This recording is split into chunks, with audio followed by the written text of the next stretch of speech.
교회는 제자들을 부르는 곳입니다. 또한 부름받은 제자들이 진실로 주님을 따르게 하는 곳이에요. 예수님은 가서 모든 민족을 제자를 삼으라 명하셨고, 설령 그가 죄인일지라도 그를 회개시켜 제자가 되게 하셨습니다. 예컨대 예수님은 죄인 취급받던 세리 마태를 제자로 부르셨어요. 예수님을 따르고 예수님과 함께한 죄인들로 인해서 비난을 받을지라도 예수님은 그들을 기꺼이 부르셨습니다. 왜냐하면 건강한 자가 아니라 병든 자에게 의사가 필요하듯이 예수님도 의인이 아니라 죄인들을 부르러 오셨기 때문입니다. 바로 그 죄인들을 불러 회개시키러 왔기 때문에 죄인과 함께하는 것이 전혀 문제될 것이 없는 것입니다. 누구든지 제자가 될 수 있고 제자로 부르시면은 아무런 자격 요건이 없어요. 세상에서처럼 똑똑한 사람이 제자가 되는 것이 아닙니다. 힘 있는 사람이 제자가 되는 것이 아닙니다. 배경 좋은 사람이 제자가 되는 것이 아닙니다. 능력 있고 잘난 사람이 제자가 되는 것이 아니에요. 예수님은 누구라도 차별 없이 제자로 부르셨고 제자가 될 기회를 주셨습니다. 심지어 예수님은 가룟 유다가 자신을 팔아넘길 것을 알면서도 제자로 부르셨어요. 고로 혹여 우리 중에 나 같은 사람은 제자가 될 수 없다고 자격지심이 있는 분은 없기를 바랍니다. 여러분과 저는 예수님의 제자입니다. 제자로 부르심을 받았습니다. 그런데요, 문제는 현대 교인들이 더 이상 제자가 되기를 원치 않는다는 거예요. 대다수 교인들은 백화점 고객처럼 예배 서비스, 종교 서비스를 소비하고자 교회에 와요. 또는 동호회 회원처럼 친교 활동에 치중하고 있어요. 그렇게 편하게 신앙생활을 하고자 하는 교인들은 제자로서의 삶을 달가워하지 않는 것 같아요. 그래서 미국의 초대형 교회 윌로우 크릭 교회의 사역자들은 자신들의 사역이 실패했음을 반성하는 다음과 같은 말을 고백했습니다. 숫자로는 성공했는지 몰라도 예수 그리스도의 참된 제자를 만드는 일에는 실패했다. 이렇게 고백했습니다. 여러분은 어떠세요? 제자이십니까? 혹시 여러분도 사랑받는 하나님의 자녀, 하나님의 백성, 하나님의 양이 되는 것은 기뻐하지만, 그러한 지위는 기뻐하지만 제자라는 신분은 불편해하는 것이 아닌가요? 예수 때문에 혜택은 누려도 예수 때문에 희생은 못하겠다. 이런 입장이신가요? 그렇다면 여러분은 예수님을 그저 이용하려는 형편없는 이기주의자에 불과한 것입니다. 그러나 에이든 토저는 이렇게 말했어요. 진정한 제자가 되지 않고 그리스도인이 될 수는 없습니다. 제자가 되지 않고 예수 그리스도인의 구원도 복도 얻을 수가 없는 거예요. 여러분과 저는 예수님을 온전히 따르는 진정한 제자가 되어야 합니다. 그런데 현실에서는 예수님을 따르지 못하게 하는 장애물이 많습니다. 그래서 말처럼 쉽지가 않아요. 이 장애물 때문에 어쩌면 제자 되기를 꺼려하는 분들이 많을지 모르겠어요. 그래서 오늘은 나를 따르라는 성경 구절을 면밀히 살펴보고 이를 근거로 우리가 어떻게 해야 온전히 예수님을 따를 수 있는지 살펴보겠습니다. 첫 번째는 주님을 따르고자 한다면 자기 지식을 버려야 합니다. 어느 날 예수님은 빌립에게 나를 따르라 하셨어요. 그리고 빌립은 나다나엘에게 가서 율법에서 예언한 그 메시아가 바로 나사렛 예수시다 하고 전합니다. 그러자 나다나엘은 나사렛에서 무슨 선한 것이 나오냐? 그렇게 핀잔을 주고 반박합니다. 그러나 빌립이 강하게 한 번 더 와보라, 일단 와보라 하니까 자신의 선입견과 선지식을 버리고 예수님을 만나러 갑니다. 그리고 예수님이 나다나엘을 보고 말씀하시죠. 보라, 이는 참으로 이스라엘 사람이라 그 속에 간사한 것이 없도다. 나다나엘은 깜짝 놀랐어요. 어떻게 자기를 아는지 깜짝 놀랐어요. 그러자 예수님은 빌립이 너를 부르기 전에 무화과나무 안에 있을 때부터 알고 있었다. 그렇게 말씀하셨어요. 나다나엘은 또 한 번 놀랐어요. 비로소 예수님이 하나님의 아들이시요 예언된 메시아임을 인정하게 됩니다. 만일 나다나엘이 빌립의 말을 듣고 자기 생각과 자기 지식과 자기 주관과 자기 고정관념을 고집했더라면, 그것을 버리지 못했다면 어떻게 되었을까요? 다행히 빌립의 와보라는 말에 자기 생각을 내려놓고 순순히 따라 나섰기 때문에 결국 그는 메시아를 만나게 된 것입니다. 이처럼 때로는 내가 가진 지식이, 내가 가진 경험이, 내가 가진 고정관념이 예수님을 온전히 따르지 못하게 하는 장애물이 될 때가 있습니다. 사람들은 자기가 가진 지식이 항상 옳고, 자기가 배운 것이 항상 옳고, 자기가 경험한 것이 항상 옳고, 그거를 근거로 해서 시시비비를 따지길 좋아하고, 또 싸움도 나오고 막 그래요. 그러니 본인이 가지고 있는 그 생각, 본인이 가지고 있는 그 지식이 얼마나 예수님을 따르는 데 있어서 방해가 되겠어요. 걸림돌이 되겠어요. 따르기 전에 이와 같이 자기 지식을 내려놓는 상황에 대해서 따르게 되었지만, 또 예수님을 따르는 순간에도 우리의 생각이 자꾸 방해를 합니다. 주님을 온전히 따를 수 없는 그런 생각을 하게 합니다. 우리 잘 알고 있는 멜테르 목사님, 인도네시아의 멜테르 목사님, 물이 변하여 포도주가 되게 하는 역사를 그대로 믿으면 되는데, 자기 상식으로는 물이 변하여 포도주가 되는 것을 받아들일 수가 없어요. 그런 일은 내가 이전에 경험하지 않았고, 내가 이전에 알지 못했고, 그냥 성경에는 알았지. 근데 그게 아는 것이 실제가 된다는 거, 그거 쉽지 않잖아요. 그러니까 그걸 받아들이지 못하니까 자기 내적인 고민과 갈등을 많이 해요.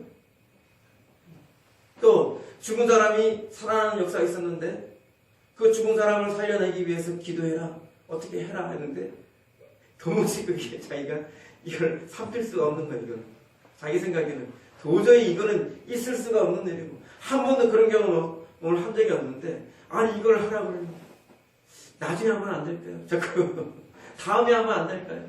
네. 저보다 더 잘하는 사람 하면 안 될까요? 믿음 좋은 사람이 하면 안 될까요?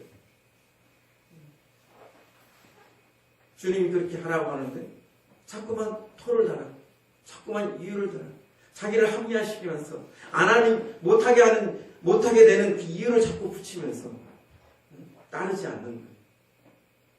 자기가 가진 지식, 자기가 가지고 있는 경험이 성경 말씀, 하나님 말씀을 제대로 따르지 못하게 합니다.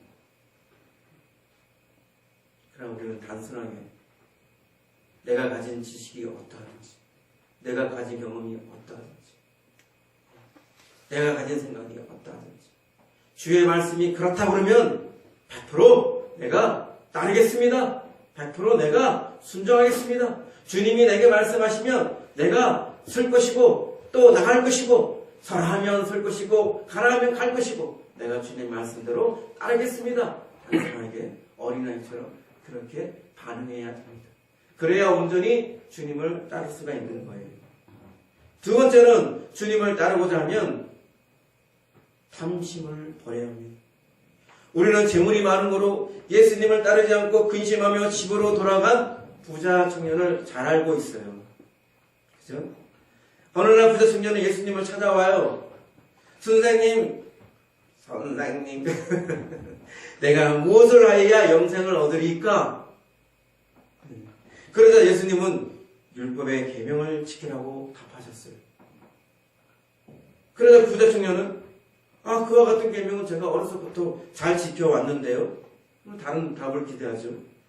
그래서 예수님은 또 한번 이렇게 진전된 답변을 하십니다. 네게 아직도 한 가지 부족한 것이 있다. 네게 있는 모든 소유를 가난한 자에게 나눠주고 너는 나를 따르라. 그런데 그 부자 청년은 어떻게 했어요? 예수님을 떠나 근심하며 집으로 돌아갔습니다. 왜인가요? 네? 아까워서요. 뭐가 아까웠죠? 네? 자기가 소유한 물질이 아까워. 예, 정답입니다. 성경은 그가 재물이 많아서 부자이기 때문에 재물이 아까워서 돌아갔다고 단순한 기사를 하겠습니다. 근데 우리가 의문이 생겨요. 그렇다면 우리는 제자가 되기 위해서 모든 재산을 처분하고 지질이공상 가난하게 살아야 하는 것일까? 그렇지는 않죠. 오해 없이 잘 분별해야 합니다. 더 정확히 진리를 따져보면 아까 말씀하신 게 맞아요. 재물이 아까워서 그 재물이 아깝다는 생각을 하는 거예요. 재물에 대한 탐심이 재물이 있기 때문이 아니라 재물에 대한 집착, 재물이 아까워서 재물에 대한 탐심을 버리지 못했기 때문에 예수님을 따르지 못한 것입니다. 그 이유를 들어보면 첫째는 그와 반대로 재물이 많으면서도 부자이면서도 예수님을 따랐던 제자들이 있었죠.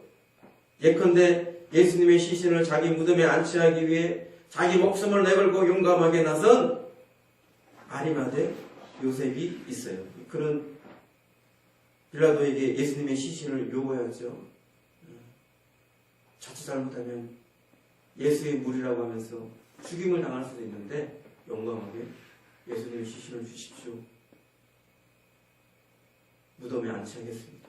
장례를 치르겠습니다. 자기의 목숨은 생각하지 않고 예수님의 시신을 어떻게 하든지 수습하려는 그런 마음으로 한 겁니다. 또한 자신의 소유의 절반을 가난한 자에게 주고 부당하게 얻은 것은 4배로 배상하겠다고 맹세한 부자 삭개오도 있어요. 성경에 보세요. 삭개오는 부자다. 삭개오는 세리다. 이렇게 분명히 되어 있어요.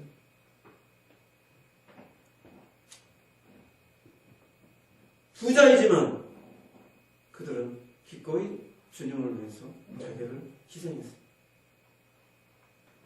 둘째는 부자만 탐심이 있는 것이 아니기 때문입니다.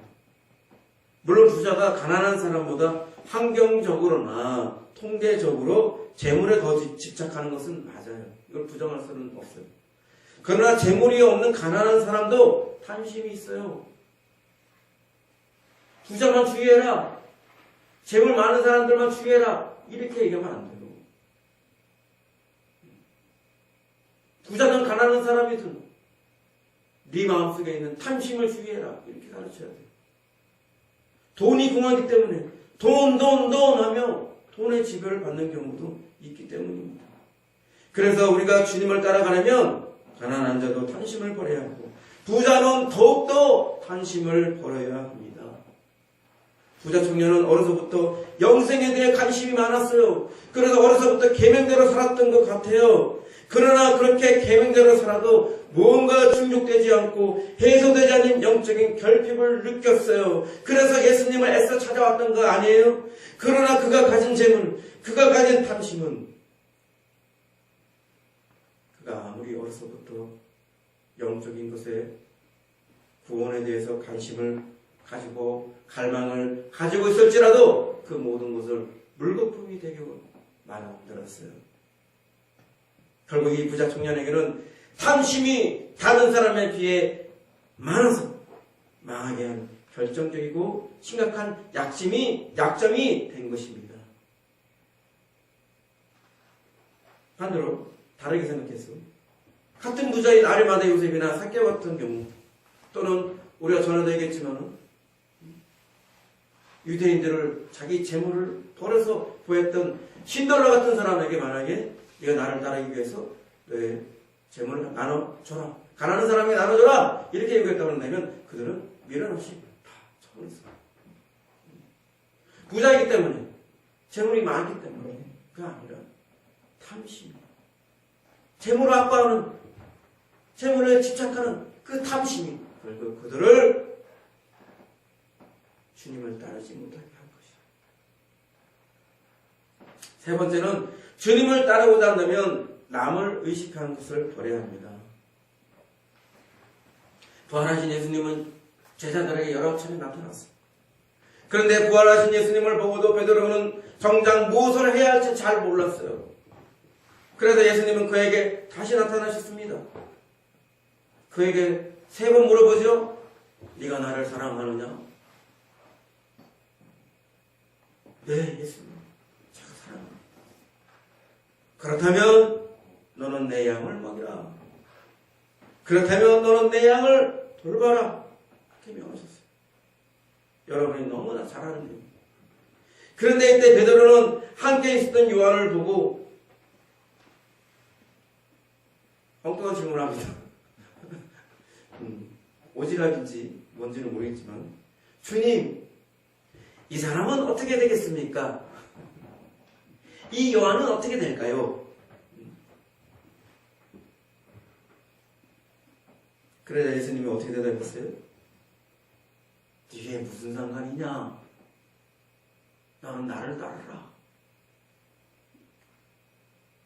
도대체 너한테 무슨 상관이 있는데 그게? 넌 나를 따르면 되는 거 아니냐? 그렇게 말씀하십니다. 우리는 상관도 없고 쓸데도 없는 남을 의식하는 것이 있어요. 남과 비교하고 남과 경쟁하고 남을 시기하고 그러다 내 길을 잃어버려요. 남을 의식하다 보니까 정작 자기 가야 할 길을 잃어버리는 거예요. 우리는 주님만 따라가면 되는 거예요. 주님 뒷모습만 보고 따라가면 되는 거예요. 마귀가 와서 우리를 막 시비를 걸고 야 어쩌고저쩌고 뭐야 그런다고 보면 안 돼요. 누가 와서 시비를 걸고 누가 가서 자꾸 정신 사납게 하고 누가 와서 자꾸 이렇게 자기를 끌고 가려고 하고 미혹하려 해도 우리는 오직 주님만 따라가면 되는 거예요. 그렇지 않고 자꾸 남들하고 의식해. 내가 가진 집이 남의 집하고 어떨까? 내가 가진 차가 남의 차하고 어떨까? 현대인들이 다 그러잖아. 그게 행복이라 생각해. 사실은 헛거죠, 헛거. 헛되고 헛된 것이죠. 좋은 차 몰아서 행복하겠습니까? 좋은 집 있어서 행복하겠습니까? 남보다 더 많이 가져서 행복하겠습니까? 결국 그런 게 아니다. 그런데 자꾸 우리 안에는 자꾸 남과 비교하는 거예요. 남이 해외여행 갔다 왔다. 남이 요번에 뭐 했다 그러면 나도 하고 싶어. 남이 이제 이쁜 아내를 맞아서 결혼했대. 또 부러워. 그런 거 자꾸 의식하고 그런 거 자꾸 미혹되고 그런 거 자꾸 따라가려 하면 정작 예수님을 따라가지를 못해요. 우리가 가야 할 길은 예수님을 따라가는 길입니다. 자꾸 나의 지금 시선을 헷갈리게 하고 자꾸 나를 미혹하고 나를 자꾸 혼란스럽게 하는 이런 남을 의식하는 거 철저하게 우리가 이거를 무시해야 돼요. 혹시나 내가 가는 길이 남을 의식하고 남과 경쟁하고 남과 비교하는 어떤 그런 길은 아닌가. 내 길은 따로 있어요. 내 주어진 길은 따로 있어요. 남을 의식하는 그 길에서 돌아서길 바랍니다. 네 번째는 주님을 따라오자 한다면 가족도 버려야 합니다. 가족도 버려야 합니다. 어느 날 제자 중 한 사람이 예수님에게 돌아가신 아버지의 장례를 치르게 해달라고 요청합니다. 예수님을 따르다가 아버지의 죽음을 맞이했는지 예수님을 따르기 전에 일어난 일인지는 정확히 알 수 없으나 그 제자는 이렇게 말하였습니다. 주여, 내가 먼저 가서 내 아버지를 장사하게 허락하옵소서. 근데 이러한 가족의 장례라는 정당한 요구임에도 불구하고 예수님은 허락하지 않아요. 희한하죠? 예수님은 영이 죽은 자들로 육신이 죽은 자를 장사 지내게 하고 너는 나를 따르라. 너는 자말 말고 나를 따르라. 딴 생각하지 말고 나를 따르라. 그렇게 단호하게 말씀하세요. 왜 그러셨을까? 정말 예수님 말씀대로 장례는 영이 죽은 불신자들이나 하는 것이기 때문에 제자들은 일체 관여할 필요가 없는 것일까요?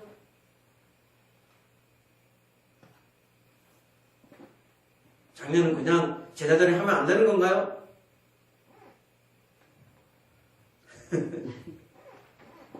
그래, 우리가 성경을 보면 알잖아요. 예수님도 장례식에 참여하세요. 그죠? 죽은 사람 살리러 가면 어떻게 해요? 장례식에 참여해야 되잖아. 예? 그잖아요. 예? 장례식에 참여, 여러 군데서 장례식에 참여하세요. 그리고 죽은 사람 때문에 눈물도 흘리세요. 나 사람 때문에 눈물도 흘리시잖아. 또한 자신의 장례를 위해 옥합을 깨뜨려 기름을 부은 여인을 칭찬하시잖아요. 나의 장례를 위해서 내게 기름을 부었다. 칭찬하시잖아요. 장례를 위해서 무언가 하는 것이 근본적으로 잘못되었다고 말씀하시는 게 아니에요. 무조건 장례를 부정하는 것이 아니라는 거예요. 또한 예수님은 무조건 제자는 장례를 치르지 말아야 된다 하는 목적으로 이 말씀을 하시는 것이 아닙니다. 우리는 그 제자가 어떻게 예수님에게 요청하였는지를 봐야 합니다. 그 제자는 마태복음에서는 내가 먼저, 누가복음에서는 나로 먼저 아버지의 장사를 치르게 해달라고 한 것을 봅니다. 내가 먼저, 나로 먼저. 힌트를 얻었어요? 힌트를 얻었습니까? 내가 먼저, 이 제자는 내가 먼저예요. 나로가 먼저예요. 예수님을 따르는 길에는 내가 먼저가 있어서는 안 돼요.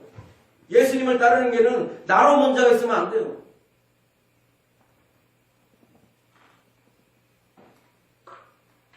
내가 먼저겠습니까? 주님이 먼저겠습니까? 내일이 먼저겠어요? 주일이 먼저겠어요? 내일은 내 아버지를 장사하는 일이고 남은 가족들과 작별하는 것이에요. 그러나 주일은 지금 바로 주님을 따르는 것. 주일은 지금 바로 하나님 나라를 전파하는 것입니다. 주님보다 앞서는 내가 있을 수 없으며 주일보다 앞서는 내일이 있을 수가 없어요. 어떤 분, 죽은 가족일지라도 살아있는 가족일지라도 그 어떤 분보다 주님이 중요하며 어떤 일보다 주님을 따르는 주의 일보다 중요한 일은 없습니다. 장례나 가족에 관한 정당한 요구일지라도. 그래서 손에 쟁기를 잡고 뒤를 돌아보는 자는 하나님 나라에 합당치 않다고 하신 거예요. 아마도 이 제자는, 제가 생각하건데 제 개인적인 생각이에요. 아마도 이 제자는 장례를 치르러 간 사이 제자의 길을 포기할 수 있는 상황이 발생할 수 있기 때문에 예수님은 그것을 미리 하시고 허락하지 않은 것이 아닐까 개인적으로 추정해 봅니다. 그렇게 본다면 예수님의 이러한 단호한 거절은 예수님의 깊은 배려일 것입니다. 어찌됐건 무엇이 더 중요한지 우선순위를 바로 세워야 합니다. 예수님의 의도는 가족을 무조건 버리라는 것이 아닙니다. 예수님을 사랑하고 예수님을 따르는 일이 어떤 것보다 더 중요하고 우선순위라는 것을 말씀하시는 거예요. 우리는 이것을 마태복음 10장 34절부터 37절까지의 말씀에서 우리가 알 수 있어요. 어떻게 되어 있습니까? 내가 세상에 화평을 주러 온 줄로 생각하지 말라. 화평이 아니요 검을 주러 온 거예요. 내가 온 것은 사람이 그 아버지와 딸이 어머니와 며느리가 시어머니와 불화하게 하려 함이니 사람의 원수가 자기 집안 식구리라. 아버지나 어머니를 나보다 더 사랑하는 자는 내게 합당하지 아니하고 아들이나 딸을 나보다 더 사랑하는 자도 내게 합당하지 아니하며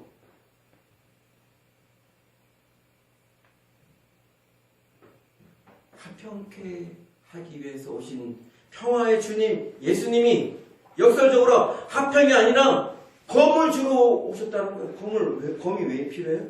싸우기 위해서 필요한 거잖아요. 싸우기 위해서. 예?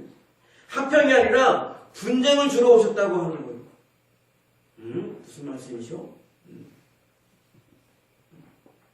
예수님보다 아버지나 어머니나 아내나 남편이나 자식이나 어떤 가족을 더 사랑하는 것이 합당하지 않기 때문에 예수님 때문에 가족들 사이에 다툼이 일어나는 거예요. 싸움이 일어나는 거예요. 원수처럼 으르렁 으르렁 되면서 싸운단 말이에요. 예수님이 근본적인 뜻은 가족들이 싸우라 한 게 아니라 이 메시지의 방점은 핵심은 뭐예요? 예수님은 어떤 가족들보다 더 사랑해야 된다는 말씀하십니다. 예수님보다 더 사랑하는 가족이 있어서는 안 된다는 걸 얘기하는 거예요. 예수님이 말씀하신 의도는 가족을 사랑을 하지만은 당연히 가족을 사랑하잖아요. 성경 말씀 뭐라고 했어요? 가족을 돌보지 않으면 불신자보다 더 나쁘다. 그렇게 말씀했어요. 네 부모를 공경하라 말씀하잖아요. 네 자녀를 사랑하라 말씀하시잖아요. 성경은 분명히 가족을 사랑하라 말씀하고 있어요. 근데 그럼에도 불구하고 예수님 말씀하시는 의도는 뭐냐? 가족을 사랑하지만, 근본적으로 사랑하지만, 그러나 아무리 가족을 사랑한다 해도 하나님보다 더 사랑해서는 안 된다. 그 얘기 하시는 거예요. 하나님 최우선순위다. 그 말씀을 하시는 거예요.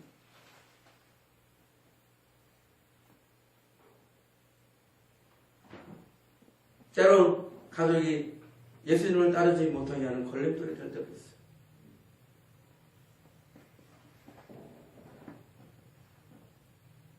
정당하고 바른 것이 예수님을 따르지 못하게 하는 이유가 될 때도 있어요. 그때 우리는 예수님을 온전히 따르기 위해서 가족을 버릴 줄도 알아야 해요. 그래야 예수님을 최고로 사랑하는 것. 진짜로 사랑하는 것. 예수님이 2순위, 3순위로 밀려나가면 안 돼요. 예수님은 0순위, 1순위입니다. 다섯 번째, 주님을 따르고자 한다면 자기 목숨도 버려야 합니다. 예수님은 하늘의 미랄이 떨어져 죽지 아니하면 그대로 있고 죽어야 많은 열매를 맺는다고 하셨습니다. 너무나 잘 알고 있는 말씀이죠. 하늘의 미랄이 떨어져 죽어야 많은 열매를 맺는다. 그리고 예수님은 자신의 말씀대로 스스로 하늘의 미랄의 본을 보이십니다. 십자가에서 죽으신 거죠. 그리고 제자인 우리에게 하늘의 미랄이 되기를 요구하시는 것입니다. 예수님은 자기 십자가를 지고 예수님을 따르지 않는 자도 예수님에게 합당하지 않다고 말씀하셨습니다. 주님을 따르고자 한다면 자기 죽음은 필수입니다. 근데 여기서 자기 죽음은 단순히 순교하는 것만을 말씀하는 것은 아닙니다. 자의 죽음을 말씀하는 겁니다. 왜인가요? 진짜 죽어서 시체가 되면 예수님은 어떻게 따라요? 진짜 잘못 오해가지고 자살하고 그러면 안 돼. 진짜 죽으면 시체가 되어버리면 어떻게 예수님을 따라요? 오늘 본문에서도 분명히 나오잖아요. 오늘 우리 본문이 뭐예요? 아무든지 나를 따라오려거든 자기를 부인하고 날마다 제 십자가를 지고 나를 따를 것이니라. 진짜 수명 멈추고 사망 선고가 된 사람이 어떻게 날마다 예수님을 따라요? 그거는 단순히 육신의 죽음을 얘기하는 것이 아니라 우리의 자아가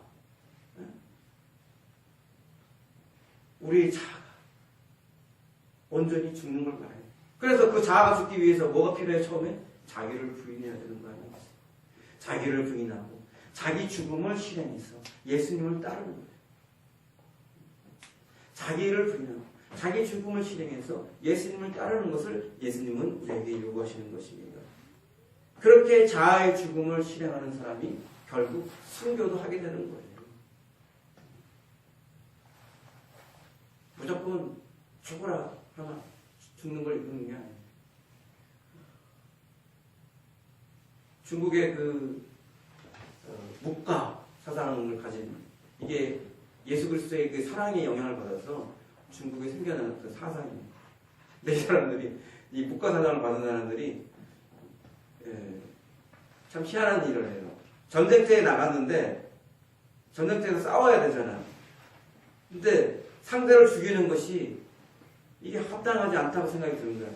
그렇게 어떻게 해요? 적들 보는 앞에서 자기 목을 쳐요. 자기 목을 쳐요. 이게 지금 중국 고서에 나와 있어요. 실제로 그런 일이 있다. 그러니까 우리는 분별해야 됩니다. 분별하지 못하면 이렇게 어리석은 짓을 합니다. 그래서 우리가 날마다 자아의 죽음을 실행해야 됩니다. 이제 말씀을 맺겠습니다. 오늘 제가 전한 이 말씀을 확증케 하는 말씀이 있습니다. 마태복음 19장 29절에 이렇게 말씀하고 있습니다. 또 내 이름을 위하여 집이나 형제나 자매나 부모나 자식이나 전토를 벌인 자마다 여러 배를 받고 또 영생을 상속하리라. 마가복음 10장 29절에서 말 나와 있어요. 예수께서 이르시되 내가 진실로 너에게 이르노니 나 복음을 위하여 집이나 형제나 자매나 어머니나 아버지나 자식이나 전토를 벌인 자는 현세에 있어 집과 형제와 자매와 어머니와 자식과 전토를 100배나 받되 박해를 겸하여 받고 내세의 영생을 받지 못할 자가 없느니라. 한 김에 누가복음 할게요. 누가복음 18장 29절 30절 이르시되 내가 진실로 너에게 이르노니 하나님의 나라를 위하여 집이나 아내나 형제나 부모나 자녀를 버린 자는 현세의 여러 배를 받고 내세의 영생을 받지 못할 자가 없느니라 하시니라. 주님을 위해서, 복음을 위해서, 하나님 나라를 위해서 집이나 아내나 형제나 부모나 자녀를 버린다. 우리가 앞에서 얘기했던 대로 주님을 따르기 위해서 재물을 버리고 주님을 따르기 위해서 가족을 버리고 주님을 따르기 위해서 이와 같이 자기에게 속한 모든 것을 버리면 어떻게 해요? 복을 받고 그 다음에 영생을 받는다. 지금 그렇게 말하고 있어요. 그러나 무엇보다도 중요한 게 있어요. 주님을 따르려면 무엇보다 중요한 게 있어요. 사랑입니다. 사랑이 우리를 주님을 따르게 하는 것이 되는 것입니다. 예수님은 제자들을 만났을 때 그냥 다짜고짜로 나를 따르라 그렇게 말씀하셨어요. 그런데 시간이 지나서 자기를 따르는 제자들에게는 또 뭐라고 말씀하시냐면 누구든지 나를 따라오려거든 이렇게 말씀하셔요. 따르라고 그래서 따라놨더니 잊어가지고 누구든지 나를 따라오거든 이렇게 말씀하셨어요. 앞에서는 분명히 명령이었는데 뒤에서는 분명히 명령이 아니에요. 앞에서는 분명히 강제였는데 뒤에서는 분명히 강제가 아니에요. 무조건적으로 맹목적으로 명령하지 않아요. 자발적인 진실한 사랑으로 나아오기를 요청하는 거예요. 아까도 말씀드렸지만 베드로에게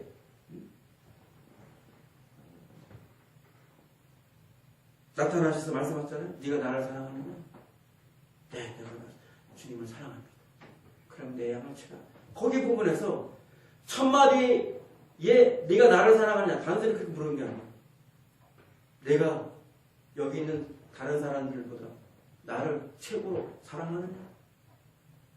그렇게 물으시고 다른 모든 사람들보다 나를 최고로 우선순위로 진실로 사랑하느냐? 그렇게 물으신 거예요. 예수님을 무엇보다 어떤 것보다 사랑하지 않으면 누구도 예수님을 온전히 따를 수 없습니다. 따라야겠지 명령만 한다고 될 일도 아니고 따라야겠지 별달만 해도 될 일이 아닙니다. 주님을 사랑해야만 이 길은 가능한 길입니다. 예수 사랑, 예수 따름, 예수를 더 사랑하여 예수를 다른 어떤 것보다 사랑하여 그래서 내 것도 버릴 수 있게 되는 그 사랑, 그 사랑이 결국에 주님을 온전히 따르게 하는 가장 근본적인 이유입니다. 그래서 빌립보서에서 보면 바울은 이런 고백을 해요. 그러나 무엇이든지 내가 유익하던 것을 내가 그리스도를 위하여 다 해로 여길 뿐더러 또한 모든 것을 해로 여김은 내 주 그리스도 예수를 아는 지식이 가장 고상하기 때문이라.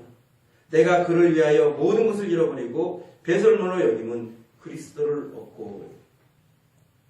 예수님이 가장 중요하기 때문에, 예수님을 가장 사랑하기 때문에 다른 것은 하찮아지는 것, 다른 것은 해가 되는 것, 다른 것은 배설물이 되는 것, 그래서 다른 것은 충분히 버릴 수 있게 되는 것, 이것이 바로 예수님을 온전히 따를 수 있게 하는 원동력인 거예요. 단순히 뭘 버려, 단순히 이것 버려 저것 버려, 너의 선지식을 버리고 너의 자기지식을 버리고 너의 재물을 버리고 남과 비교하는 거, 남과 의식하는 거 버리고 가족까지 버리고 자기 목숨도 버리고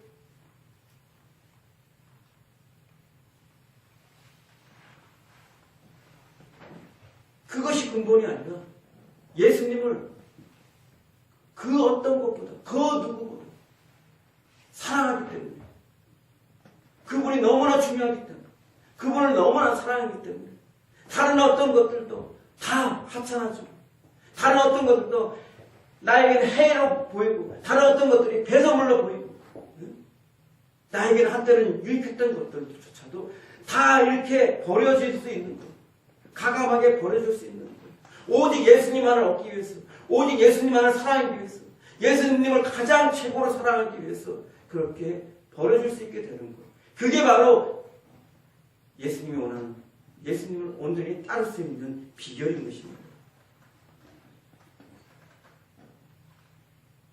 그런데 우리에게는 두려움이 있어요. 우리에게 또한 걱정이 있어요.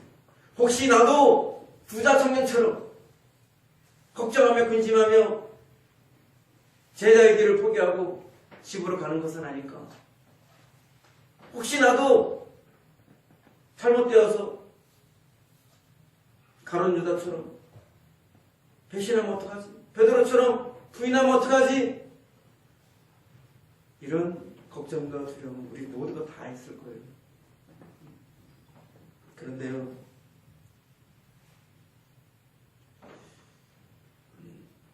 부자 청년이 돌아가고 난 다음에 예수님은 부자는 하나님 나라에 들어가기가 낙타가 바늘구멍을 통과하는 것처럼 어렵다, 그렇게 말씀하셨어요.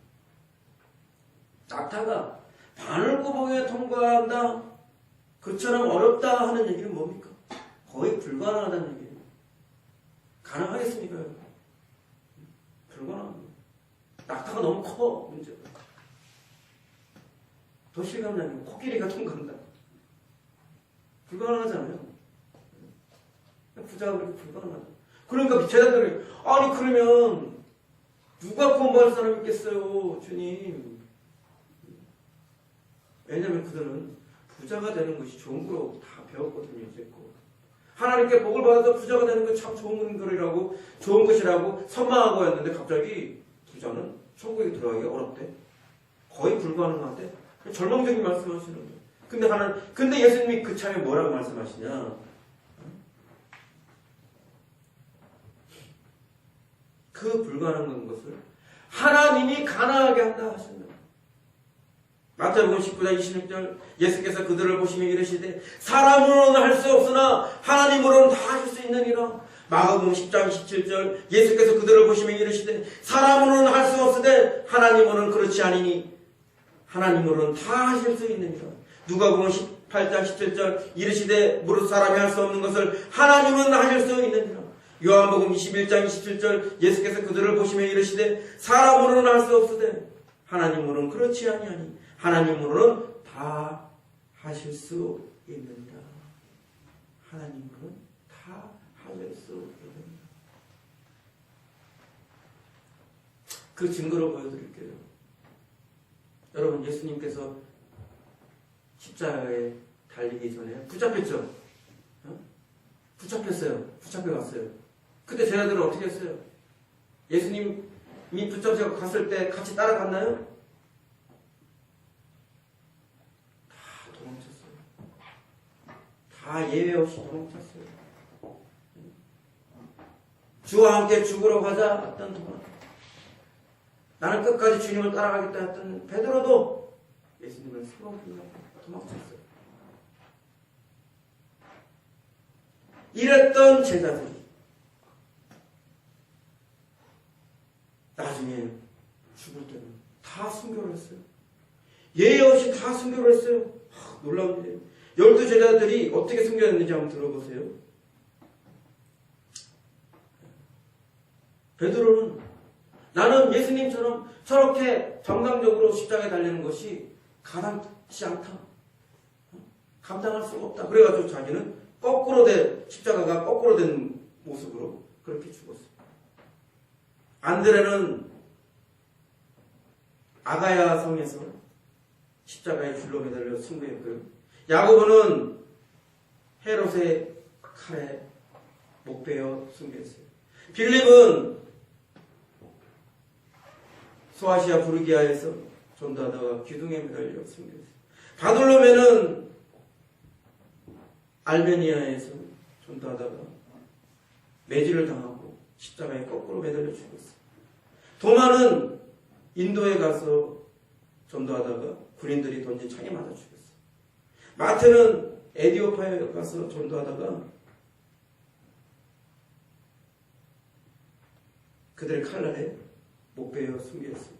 알페의 아들 야고보는 성전 꼭대기에 끌고 와서 밀어틀어서 성전 꼭대기에 밀어틀어가지고 떨어져 죽었어요. 시몬은 애국으로 가서 전도하고 유다로 오는 중에 군인들이 쏜 화살에 숨겨있어요. 야고보의 동생 유다는 파사에 가서 전도하다가 활에 맞아 숨겨있어요.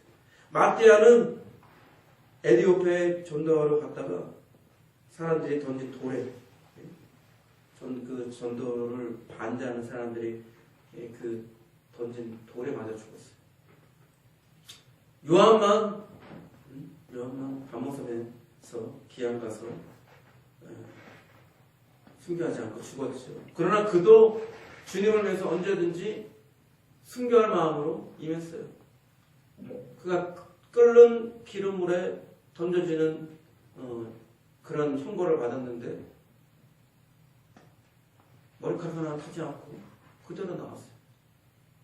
그때 당시에 벌이 그런 형벌이 그 형벌에서 살아나면 만약 교수형을 청해졌다. 교수형을 했는데도 얘가 살았어. 그러면 그는 그 형벌을 더 이상 못 받게 돼요. 이미 한 번 형벌을 받았기 때문에. 그래서 요한도 끓는 기름에 가 들어갔지만 살아서 나오니까 그걸로 더 이상 벌을 줄 수가 없었어요. 그래서 이제 유배가 된 거예요. 밤모섬이 유배가 된 거예요. 모든 사람, 모든 제자들 예외 없이 겁쟁이처럼 도망갔던 그 제자들이 어떻게 이럴 수가 있을까? 예외 없이 이렇게 다 어떻게 순교의 자리로 갈 수가 있는 것인가? 바로 성령을 받았기 때문에, 성령 충만을 받았기 때문에 겁쟁이가 됐던 이들이, 겁쟁이가 되어서 예수님을 부인하고 도망쳤던 이들이 성령의 인도하신 가운데, 성령의 충만한 가운데 한이와 기쁨과 희열을 가지면서 주님을 찬양하면서 주님을 기뻐하면서 그렇게 순교한 거예요. 그런 예가 성경에 나와 있잖아요. 스테반. 자기를 향해서 미움을 가지고 자기를 원수처럼 여기고 자기를 향해서 돌을 던지는 자들에게 그는 뭐라고 했어요? 저들의 죄를 용서하여 주시옵소서. 저들이 무슨 일을 하는지를 알지 못합니다. 그리고 하늘에 계시는 예수님의 보좌에 앉아 계시는 예수님을 보면서 기뻐하며 미소를 지으며 기뻐하며 그렇게 숭배했습니다. 구원 어디서는 영화에서 보세요. 콜로세움 그 경기장에서 굶주린 사자들이 기독교인들을 잡아먹는데 그들이 죽으면서도 웃으면서 죽어요. 웃으면서 죽어요. 어떻게 그게 가능하겠어요?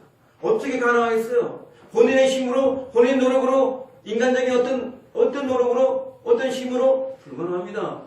성령께서 함께 하시기 때문에, 성령께서 그들을 붙들어 주시기 때문에, 성령 충만하기 때문에 가능한 거예요.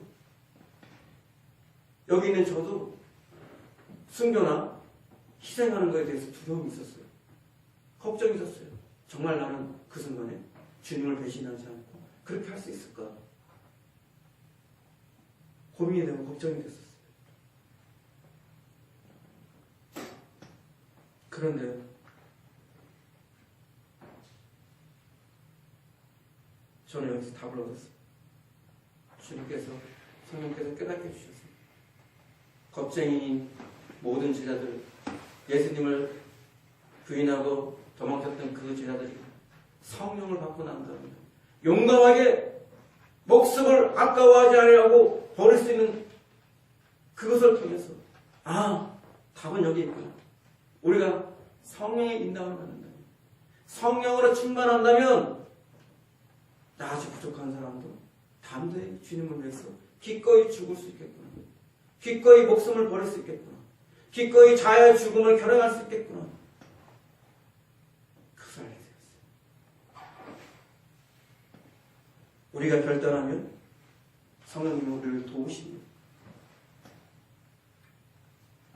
그럼 우리가 결단하지 않으면 성령님이 도울 수가 없어요. 그죠? 또한 우리가 결단하여도 성령님이 도와오지 않는다면 우리는 마땅히 주님이 원하시는 제자의 길을 갈 수가 없습니다. 예수님을 온전히 따를 수가 없습니다. 우리는 결단해야 되고 사랑으로 결단해야 되고 두 번째는 성령님을 구해야 됩니다. 성령의 도우심을 구해야 됩니다. 그렇다면 우리는 분명히 나를 따르라 말씀하신 예수님의 그 뜻대로 온전히 예수님을 따를 수가 있을 것입니다. 예수님을 따를 것인가? 나를 따를 것인가? 예수님을 따를 것인가? 예수님을 버릴 것인가? 예수님을 사랑할 것인가? 나를 사랑할 것인가? 예수님을 버릴 것인가? 나를 버릴 것인가? 여러분들이 결단해야 됩니다. 여러분들이 성령을 구해야 됩니다. 우리가 진실로 결단하고 사랑으로 결단하고 또한 성령님께 도움을 요청하면 우리는 주님을 온전히 따를 수 있을 것입니다. 주님 오시는 날까지 예수님을 온전히 따르는 여러분과 제가 되기를 진심으로 바랍니다. 말씀 전하는 분께 기도하겠습니다.